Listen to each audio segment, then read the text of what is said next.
Hey you guys, this is Beauty Manifested, and I was just thinking.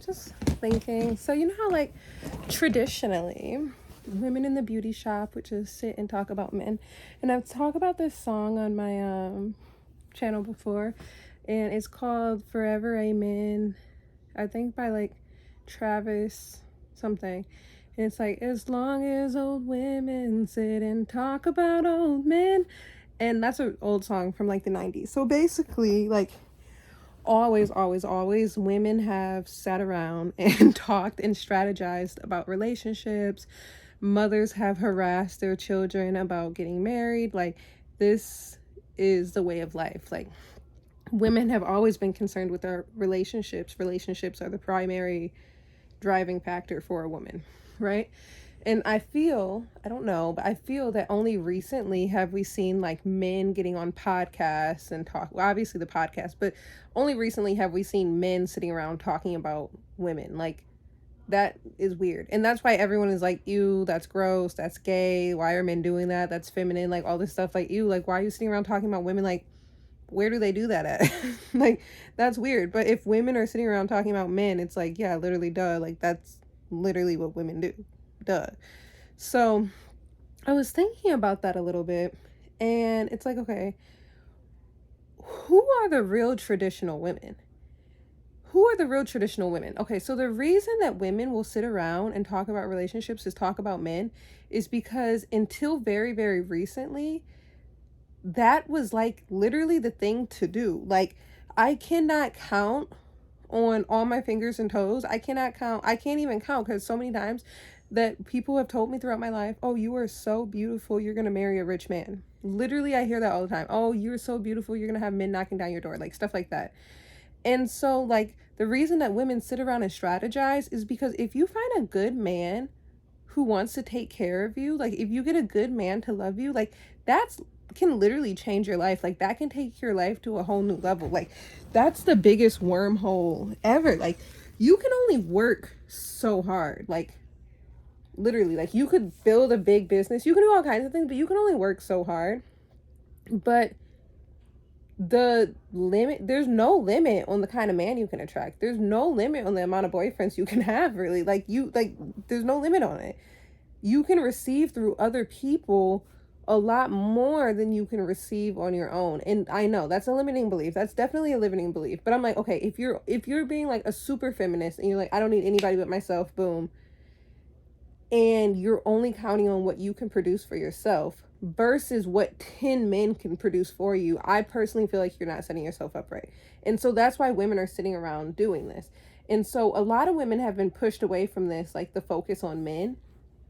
And I agree, like, you can't just put all your focus on men, but at the same time, like, I feel like the true traditional women are the sugar babies.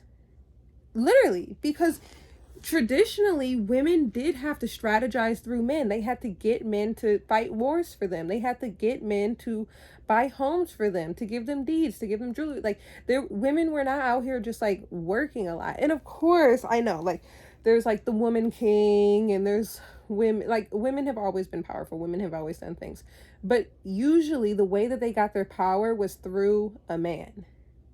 And I don't say that in an anti-fem way where it's like, oh, you have to get it through a man. No, it's like you use your seduction and your feminine magnetism to get men to do things for you. Literally. And now women are out here, like, I feel like the modern woman doesn't want men to do things for them out of some weird pride thing. Instead, they want to do it for themselves, which makes no sense, because you can be more powerful if you have an army of men who are willing to die for you, versus you being like, I can do it myself, I don't need your help. Like, that doesn't make any sense. So anyways, sugar babies, and also hypergamous women, but I'm specifically thinking about like sugar babies, like women who are specifically out here with the goal of getting men to provide for them outside of a marriage. So I feel like in a marriage you're getting like one man to provide for you, which is beautiful. I'm pro marriage. I would like to have a husband, but I would say like sugar babies or apex women are women who are like, I want all the men to provide for me. Like, that's more sugar baby mindset. Like, any man in my life is going to be providing, like, period. Like, don't even come around me otherwise. And I mean, some wives feel like that too, but usually they don't. And also, the wife is giving something in exchange for her husband's protector and providership. The sugar baby isn't really giving anything. She's just like showing up, being cute, using her feminine magnetism, using her power of seduction, and men are paying her way. And I feel like there's really something to be said about that. And a true goddess, I feel like, is going to be balanced in both. She knows how to do things for herself. She knows how to manifest through other people. She just uses all the resources available for her. But I would say that sugar babies are the true traditional women. I don't, like, y'all think the traditional woman is the woman who cooks and cleans. Like, first of all, every human cooks and clean. Every man, every woman, like, everybody. Like, if you're gonna live, you're gonna cook and clean. Like, there's not, I don't believe it. There's not one single person on this earth who's never cooked and never cleaned. Even I feel like the richest person's daughter, I'm sure she probably had to clean something at some point. And she can probably at least cook something in the microwave. And who knows, like, a lot of women, I like cooking as like a hobby. I don't even cook because I'm gonna starve. I eat out a lot, like way too much, honestly. But I cook as a hobby, and a lot of people do. Like, everyone's gonna cook and clean. I don't know why people try to act like traditional women need to be cooking and cleaning. Traditional women strategize on how they could get men to provide for them more. That's literally what being a traditional woman is. And even traditional women have to work. My great grandmother, she grew up in Paris during the war, and she started working in a factory from the time that she was like 11 for like a loaf of bread a week. Like, women work. That was back in like what, the 20s? The 10s or 20s. That was the First World War, not even the second one. So, like, what are we talking about here? That's what confuses me. Like, really, like, what are we talking about? What are traditional women knew how to receive from men? Sugar babies are the traditional women. Modern women are the women who marry one man, get a husband, start a business, and they're just like boss babes. Like, that's, I feel like that's the modern woman.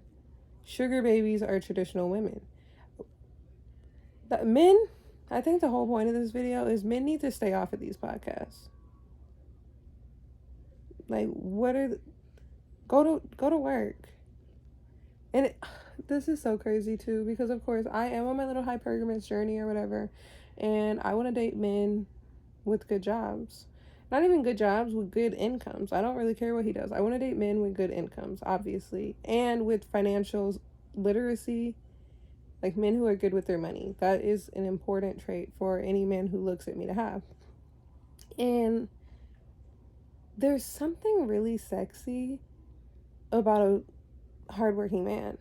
And like, yeah, the engineers, it's cute, especially if he's like really like nerdy and he knows like a lot of stuff. I'll be back.